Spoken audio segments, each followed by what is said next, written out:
They thought the dog was just for comfort, until the child made a subtle hand gesture, and the dog exposed the truth no one had dared to say aloud. The courtroom in Toledo, Ohio felt too big for her.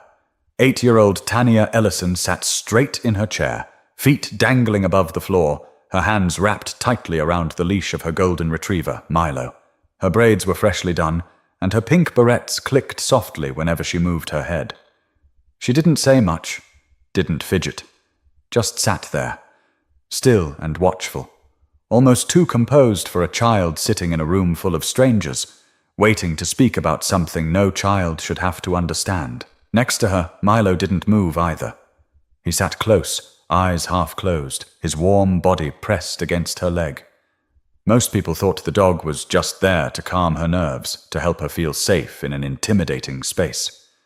And sure, that was partly true. But there was more to it, much more. The judge, Mark Halberd, glanced down from the bench.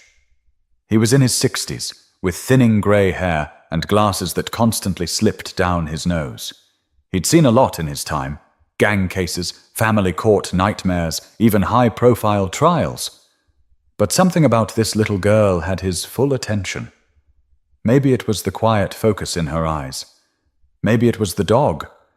Or maybe it was the fact that nobody else in the courtroom, not even the defense attorney, could make her flinch. The room was full. Not packed, but full enough for murmurs to rise every now and then when someone leaned in to whisper. On the left side sat the defendant, Russell Banning, a man in his late 40s with short hair, a pressed shirt, and hands folded too neatly in his lap. His lawyer kept tapping a pen against the table, waiting for the cross-examination. Tanya hadn't looked at Russell once. Not yet.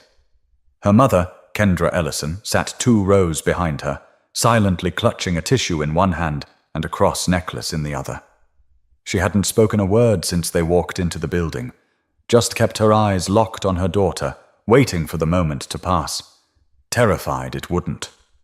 Judge Halberd finally cleared his throat. "Ms. Ellison, are you ready?" Tanya turned to look at her court-appointed therapist, who gave her a small nod from the front bench. She didn't smile back, just gave a single nod. "Yes, Your Honor." The therapist answered for her. "She's ready." The judge gave a short nod and turned toward the bailiff. "Bring the witness." A door opened to the side, and 2 officers stepped into view.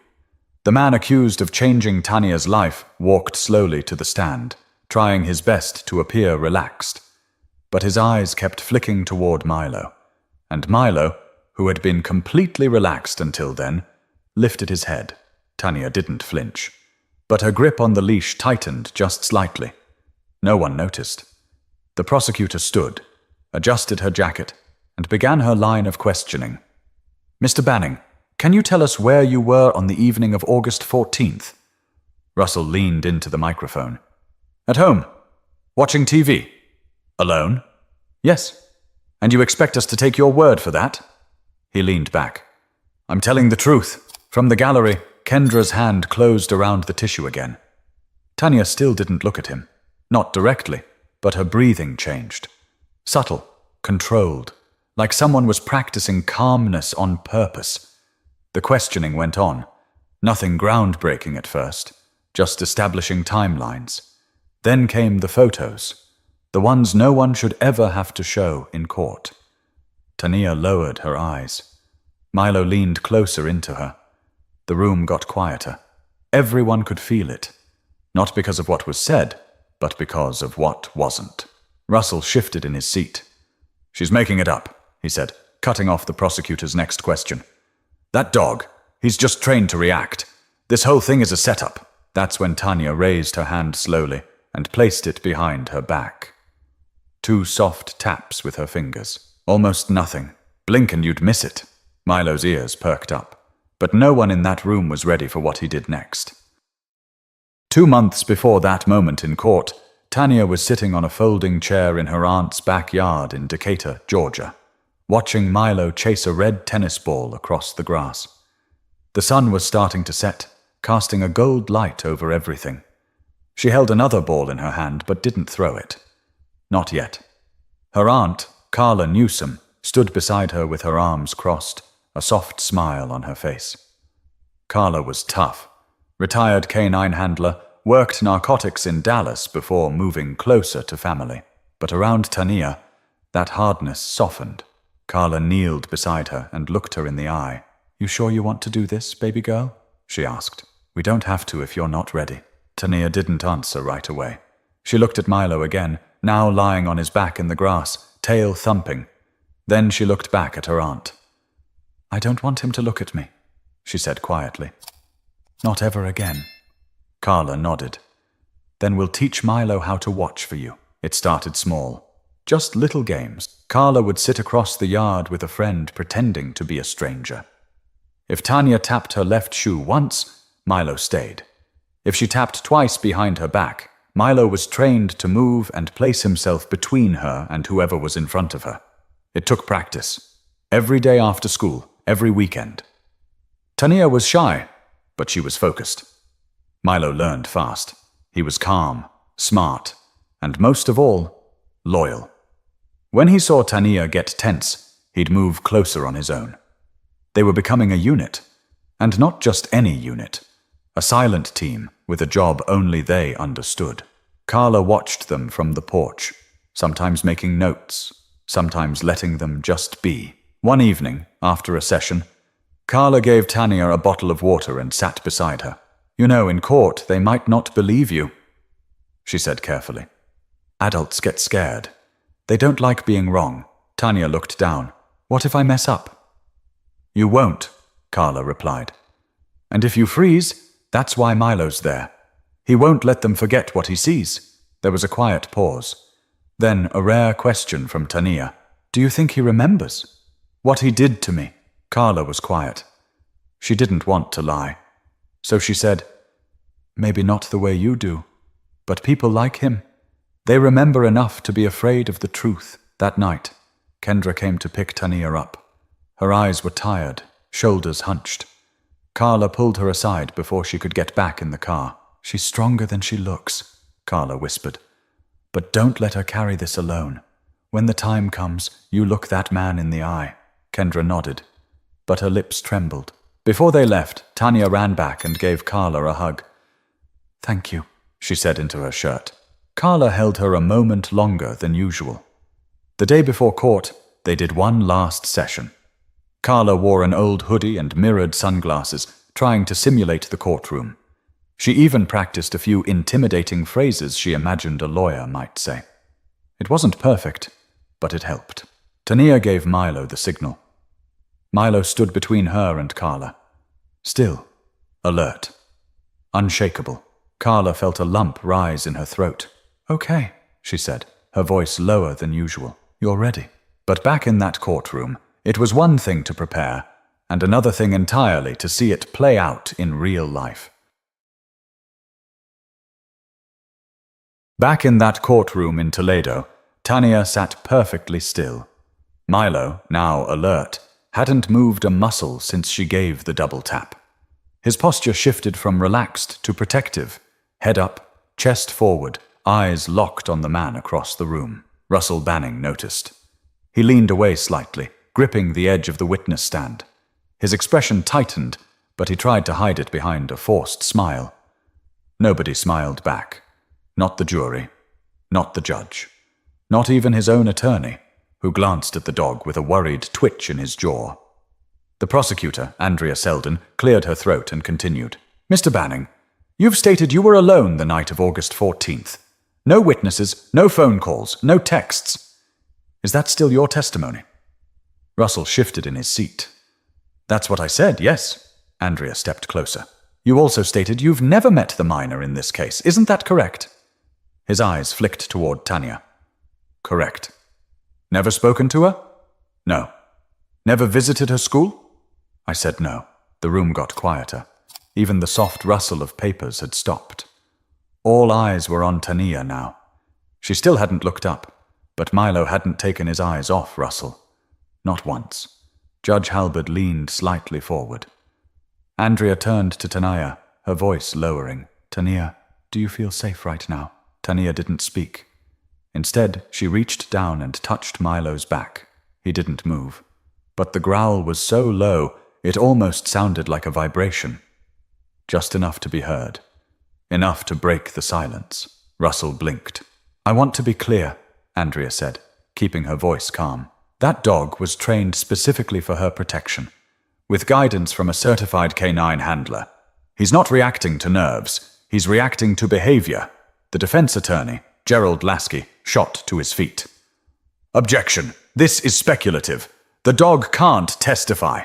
Judge Halberd held up a hand. "Sit down, Mr. Lasky. You'll get your chance." Gerald sat, but he didn't look confident. Andrea walked to the bench and retrieved a small folder.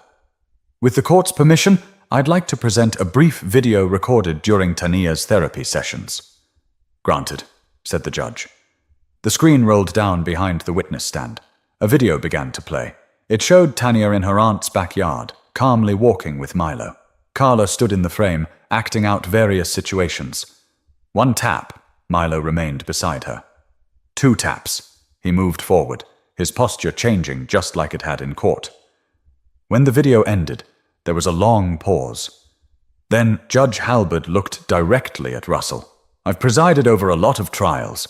I've seen plenty of courtroom dogs, therapy animals, and trained service animals, but I've never seen one respond with that kind of instinct in real time." Russell opened his mouth, but nothing came out. Tania finally looked up. Slowly, calmly. Her voice, when it came, was soft. "He never talks loud. He just whispers." Andrea turned to her gently. "Who, sweetie?" Tania pointed toward the man on the stand. "Him." The courtroom was absolutely still. Russell stood abruptly. "This is a setup. You're letting a child and a dog decide my fate?" Milo stepped forward, growl deepening. The bailiff moved in quickly. "Sir, you need to sit down." But Russell didn't. He raised his voice again. "This isn't evidence. It's manipulation," Milo barked. One single sharp bark. The judge banged his gavel. "Enough! One more outburst and I'll have you removed from this courtroom." Russell dropped back into his chair, face pale. He muttered something under his breath, but no one could hear. The jury was watching, not blinking, not shifting. Tania sat back in her seat, her hand still resting on Milo's back. She didn't say another word. But the truth was no longer hiding in testimony or legal jargon. Now it was right there in front of everyone's eyes. You could feel it now, the weight of the moment. It wasn't loud. It wasn't dramatic. It was still. Like the air in the courtroom had been sucked out all at once. Judge Halberd adjusted his glasses and glanced down at the bailiff. "Let's take a 5-minute recess. Jurors, remain seated." The gavel hit the wood, but no one moved. No murmuring, no clearing of throats. Just silence, as Milo stood like a sentinel in front of Tania, staring down Russell Banning, as if he already knew the truth. Carla, seated behind the rail, locked eyes with her niece. She gave a subtle nod, not to prompt her, but to let her know she was seen. She'd told Tania weeks ago, "You don't owe anyone loudness. The truth doesn't always scream. Sometimes it just stares." That's what Milo was doing now. Staring. Still, unmoving. Across the room, Russell was unraveling. He tugged at his collar, shifted in his seat, muttered to his attorney. His voice had changed. Sharper now. Unsteady. Whatever calm front he'd walked in with had been replaced by visible discomfort. Everyone could see it. "Your Honor," Andrea said gently, breaking the tension. "May I ask that the child remain seated here with her support animal during the break?" The judge nodded. "Yes. She may remain seated as long as she's comfortable." Gerald Lasky, still red-faced, leaned in toward Russell, whispering furiously. But his client was sweating now. Milo hadn't moved. He didn't bark again. He didn't growl again. He didn't have to. The prosecutor approached Carla near the bench. "That signal, was it planned for today?" Carla didn't blink. "It was always a last resort. She's never used it until now." Andrea nodded slowly. "He must have triggered it without even knowing. She knew what to look for," Carla said. "He must have done it before." Back at the bench, Judge Halberd reviewed the footage again quietly on his monitor. His lips tightened. He'd been on the bench long enough to know not all evidence fits neatly into paper or testimony. Sometimes it walks on 4 legs and growls when a child is too afraid to speak. When recess ended, court resumed like nothing had happened. But it had. The entire rhythm had shifted. "Your Honor," Andrea said as she stood, "with your permission, I'd like to call Detective Lorna Morales back to the stand for a brief clarification." "Proceed," the judge replied. Detective Morales walked up, her boots clicking softly on the tile. She'd investigated the case early on, back when the only evidence was a vague statement and a child too scared to speak clearly. Her testimony earlier had been brief. Andrea handed her a printed photo. "Detective, do you recognize this?" Morales looked down. It was a photo of Russell Banning at an elementary school field day. Tania's school. He wasn't a staff member. He wasn't a parent. Just a guest volunteer arranged through a now-closed mentorship program. Was this man allowed unsupervised access to the children during the event? Andrea asked. "No," Morales said flatly. "He was not." "And was he found in a classroom alone with a student?" "Yes, Tania Ellison." There it was. That was the moment Milo shifted again. His ears twitched. His body leaned forward, just slightly. Protective again. Every juror's eyes followed that subtle movement. Andrea turned to the jury. "You saw the video. You saw the training. You saw the dog's instinct. Now you see why." Russell stood up again. "This is a joke. This is emotional manipulation." The bailiff took a step forward. Judge Halberd raised his voice. "Mr. Banning, sit down. You will not speak again unless questioned." But Russell couldn't help himself. "She's lying. That girl. She's making it all up with that dog." Milo took one step forward.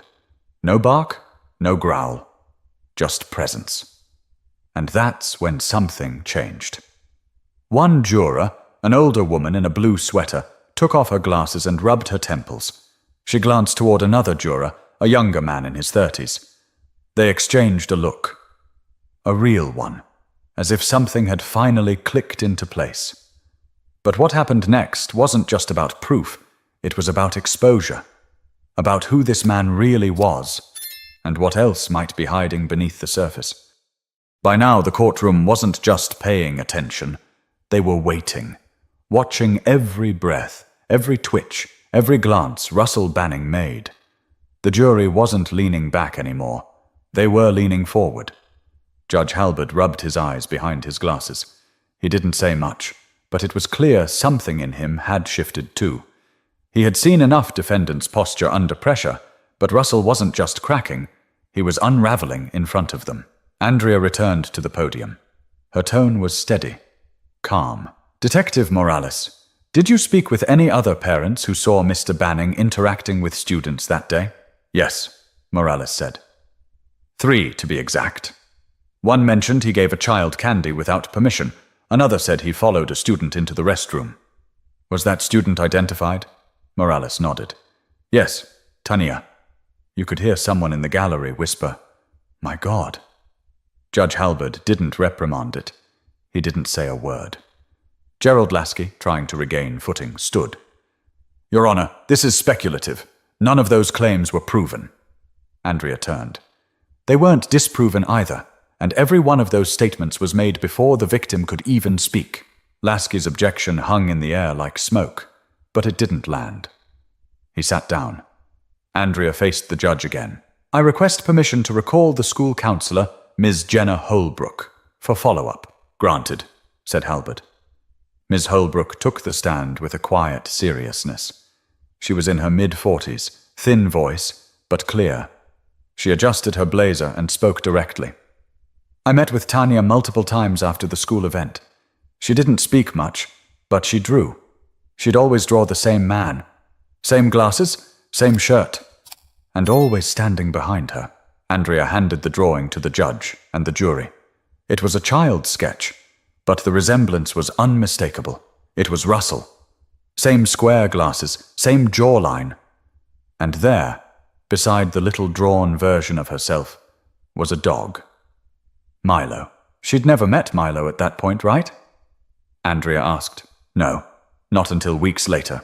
There was a pause. Then Andrea turned back toward Russell. Mr. Banning, would you like to explain how a child you claim you've never met described you down to your glasses weeks before any legal proceedings began? Russell's mouth opened. Closed. Then opened again. I don't know, he muttered. She's probably confused. Or she remembers, Andrea said. The jury didn't flinch. No one did. And then, almost as if on cue, the courtroom doors creaked open. A woman stepped in quietly and handed a note to the bailiff. He read it, walked straight to the judge. Halberd took the slip of paper, adjusted his glasses, and read it silently. His eyebrows lifted slightly. Miss Selden, he said, it appears another individual has come forward during the recess. A former teacher's assistant from Hickory Trail Elementary. She claims she has information directly related to this case.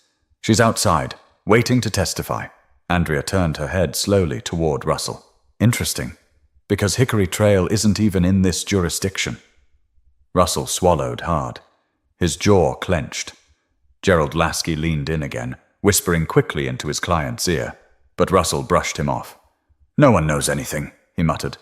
She's just trying to ruin me. Andrea stepped aside. The doors opened again. A woman in her early 30s walked in. Bridget Alston, her ID tag still clipped to her coat. She took the stand, was sworn in, and began her testimony. I recognize him, she said, pointing at Russell. He volunteered at our school for 3 months in 2019. We had complaints, multiple, but nothing ever stuck because no one wanted to believe the kids. Judge Halberd leaned forward. Did you report this? Yes, twice, but I was told not to make a big deal out of it. Andrea gave the jury a moment to absorb it. And then Milo barked again. Short. Sharp. Once. Russell flinched. Tanya hadn't moved. She didn't look up, but she reached back, slowly, and gave Milo a gentle scratch behind the ears. The courtroom understood now. Milo wasn't reacting randomly. He wasn't agitated. He was responding. Clearly, instinctively, and with purpose. But what no one realized yet was that the real decision wouldn't come from the evidence on paper. It would come from what the jury felt in their bones. The courtroom was no longer neutral. It had taken sides. Quietly, but clearly. You could feel it in the way the jurors sat, the way the judge pressed his fingertips together, the way Andrea Selden let silence speak more than her questions did. The facts were laid bare, but it was the reactions, Milo's, Tanya's, Russell's, that had carved a path through the noise. Judge Halberd looked toward the jury box. We will break for deliberation immediately. Jurors, you will be escorted to the conference room. As they stood and filed out, Russell dropped into his chair with a thud. His hands trembled slightly, though he tried to hide it by adjusting his cuffs. Gerald Lasky whispered something to him again, but Russell didn't respond. He was staring at Tanya now, and she, still quiet, still composed, turned her head away. Milo shifted back to a resting position, his body curled beside her feet, head resting on her shoe. Like the storm was passing. Like his job was done, for now. The gallery remained silent. No one moved except Carla, who stood to stretch and walked over to place her hand gently on her sister's shoulder. Kendra had barely breathed since the testimony began. Her fingers were raw from twisting that same tissue. You did good, Carla whispered. She did better. The jury was gone for nearly 2 hours. When they returned, the bailiff called the room to order. Judge Halberd looked more tired than before, but his voice was steady. Have you reached a verdict? The jury foreman, a middle-aged man with a weathered suit and a tight jaw, stood. We have, Your Honor. And how do you find the defendant, Russell Banning, on the count of criminal misconduct with a minor? Guilty. The word dropped like a stone. It echoed, not loudly but clearly enough for everyone to hear it without question. And on the count of trespassing on school property with intent to harm? Guilty. Russell's shoulders fell forward. He didn't speak. He didn't yell this time. The outbursts were gone. All that remained was a quiet resignation. Andrea closed her binder. No fist pump, No smiles. Just relief. Because winning a case like this doesn't feel like victory. It feels like oxygen finally returning to a room that's been held shut too long. Judge Halberd turned toward Tania. Miss Ellison, I know you didn't speak much today, but you said more than most adults ever could. And I believe you. Tania didn't smile, but she nodded. And Milo? Halberd looked down over his glasses. I've never said this in a courtroom, but if I had a medal to give, he'd be wearing it. A few people chuckled, gently, for the first time in hours. Later, in the hallway outside the courtroom, reporters gathered. Microphones, cameras, the usual chaos. Kendra stepped protectively in front of her daughter. No questions today, she said firmly. We're just going home. Carla opened the passenger door. Milo hopped in first. Then Tania climbed in beside him. They didn't say much on the drive home. Carla didn't ask. Kendra didn't push. But halfway down the highway, Tania finally spoke. Will he go away forever? Kendra looked in the rearview mirror. I don't know, baby, but he won't hurt you again. That's for sure. Tania ran her fingers through Milo's fur. He licked her hand. Back at home, Carla hung her coat and reached for the leash to take Milo for his walk. Tania followed her to the door. Can I come? You don't have to. I want to. Outside, under a pale sky, they walked in silence. No cars, no barking, just gravel crunching under their shoes. At one point, Tania stopped and looked up. Do you think other kids are scared like I was? Carla nodded. More than we think? Tania was quiet.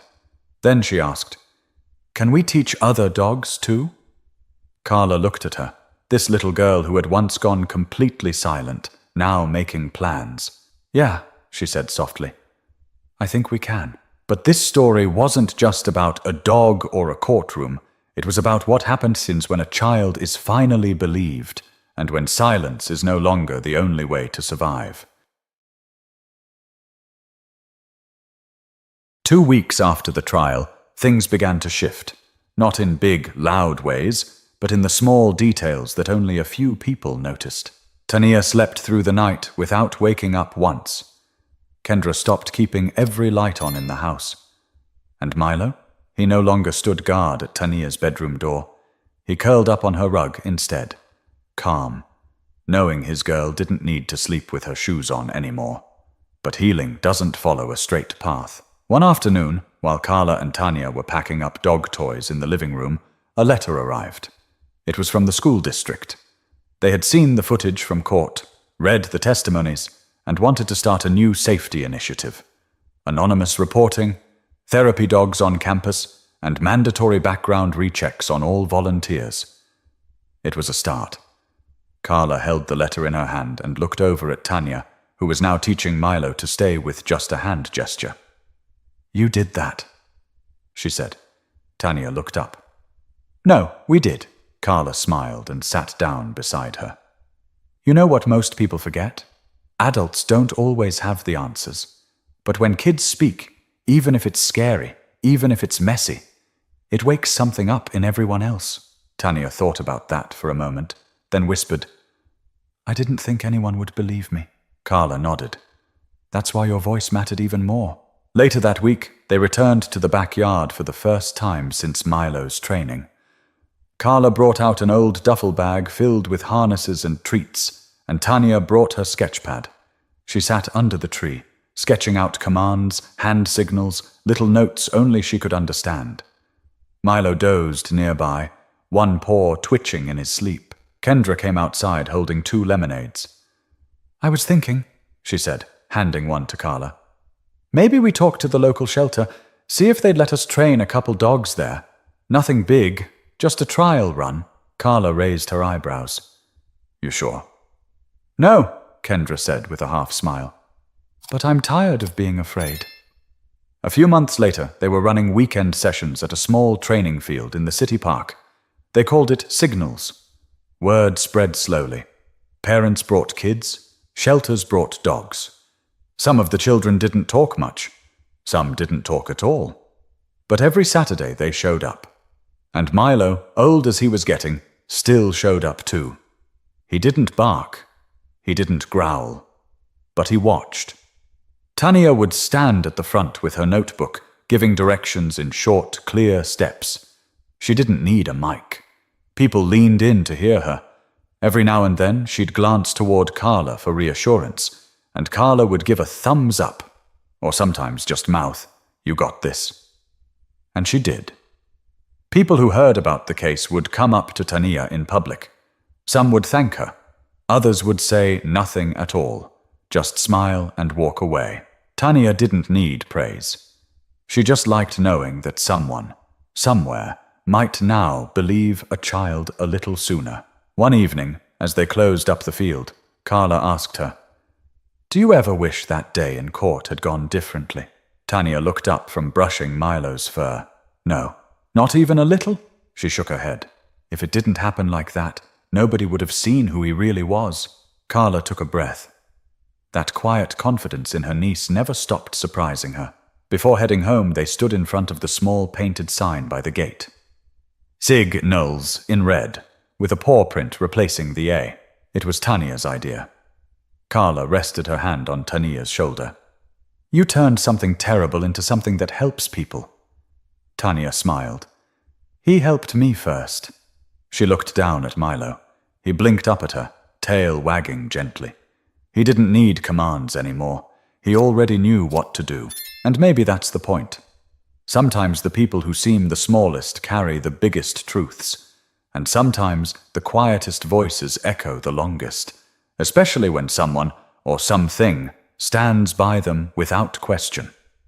If you made it this far, thank you. Let this be a reminder to listen closely, especially to children, and to believe them when they say something feels wrong. You might be the only one who does. Don't forget to subscribe if this story moved you, and share it with someone who needs to hear it. There's always someone who's waiting to be believed.